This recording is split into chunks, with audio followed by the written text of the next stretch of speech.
Imagine a province ripped apart overnight. Streets echo with panic, families vanish, and one of the Middle East's most vulnerable communities finds itself trapped in the crossfire. This is Sweida, Syria, a land of ancient Druze heritage, now scarred by bloodshed, abductions, and a conflict that has shaken the south to its core.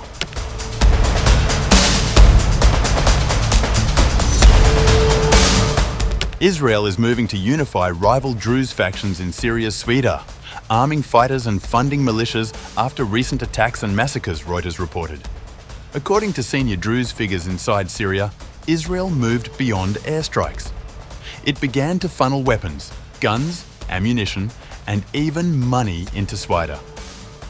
Sources told Reuters that Israel was paying salaries for many of the 3,000 Druze militia fighters who had formed after the bloodshed. Israel is providing weapons and paying salaries for Druze fighters in Sweida. For Israel, the stakes were personal and strategic. Protecting the Druze aligned with protecting its own kin, but it also created a proxy force at the heart of southern Syria. A region Israel has long viewed as a buffer against Iranian influence, Hezbollah, and hostile Syrian forces. But here's the complexity. Israel wasn't just aiding a vulnerable minority. It was trying to unify splintered Druze factions to turn them into a consolidated force. For a community fractured by trauma, outside intervention risked sowing new divisions. Meanwhile, Syria was not standing idle. Under intense pressure from the United States and Jordan, Damascus unveiled a plan to restore calm in Sweida. Foreign Minister Asad al-Shaibani stood before cameras in Damascus to outline what he called a roadmap for reconciliation. The Syrian government has laid out a clear roadmap for action that supports justice and builds trust.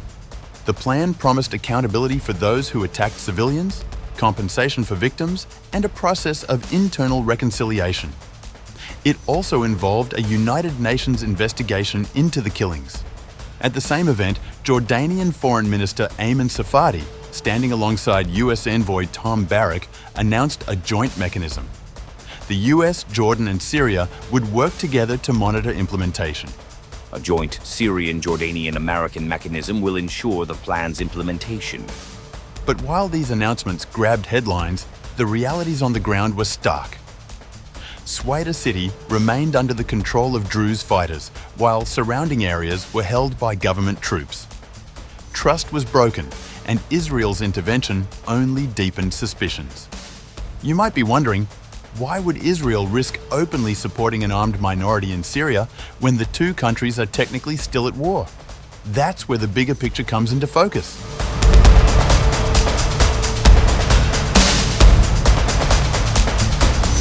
On July 13th, what began as clashes between Druze fighters and Sunni Bedouin escalated into a full-scale conflict. It spiraled quickly, drawing in Syrian government forces and tribal fighters from across the south. The Syrian Observatory for Human Rights says the toll was staggering.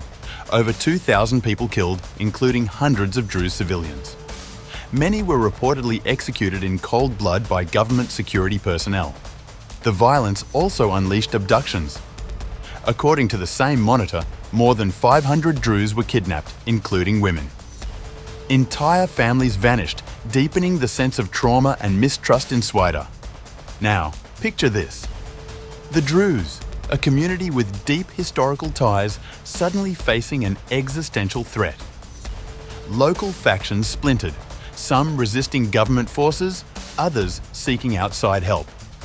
And it was in this chaos that Israel stepped in. Israel, which has its own Druze population across the Golan Heights and within its borders, launched strikes on Syrian government positions. Officials claimed it was an act to protect the Druze minority from massacre. But behind the strikes, another story was unfolding, quiet, covert, and deeply controversial. By supporting the Druze, Israel seeks to prevent the emergence of hostile forces on its northern border, counter Iranian-backed militias, and secure a buffer zone. Analysts view Israel's intervention as opportunistic, blending humanitarian concerns with political and security calculations, including efforts to counter Hezbollah and maintain a buffer zone near the border. The intervention, however, risks complicating the position of the Syrian Druze, who have traditionally avoided being overtly seen as Israeli collaborators for their safety.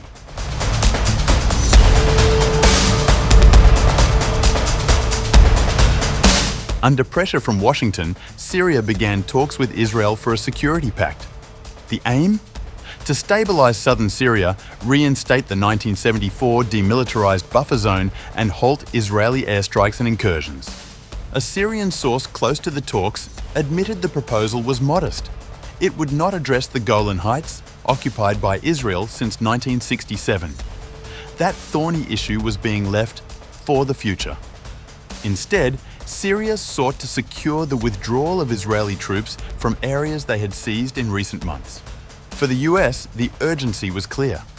President Donald Trump wanted a breakthrough before world leaders gathered for the UN General Assembly.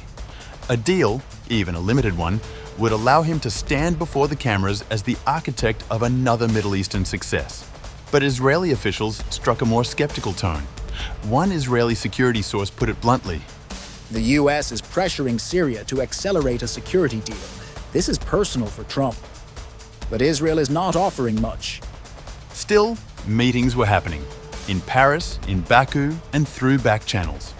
Syrian officials floated ideas of redeployment, demilitarization, and joint monitoring. Israeli officials remained guarded, wary of giving up new territorial gains. On the ground, changes were visible. Reports suggested Syrian forces had withdrawn heavy weapons from parts of the south, moving them closer to Damascus. Israel, too, had deployed troops to the UN-patrolled buffer zone after the fall of Bashar al-Assad, tightening its grip over the frontier. And for the Druze in Sweida? The reality was bittersweet. Some saw Israel as their protector, their lifeline after mass killings and abductions. Others feared being turned into pawns in a dangerous regional game.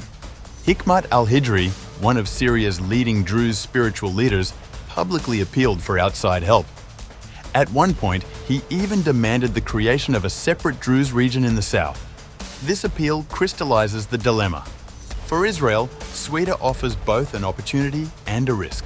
For Syria, it is both a wound and a test of sovereignty. For Washington, it is a chance to score a diplomatic win. And for the Druze themselves, it is a fight for survival, identity, and dignity. So, where does this leave us? A fragile ceasefire, tentative negotiations, and a minority community caught between rival powers. The story of Sweida is not just about one province.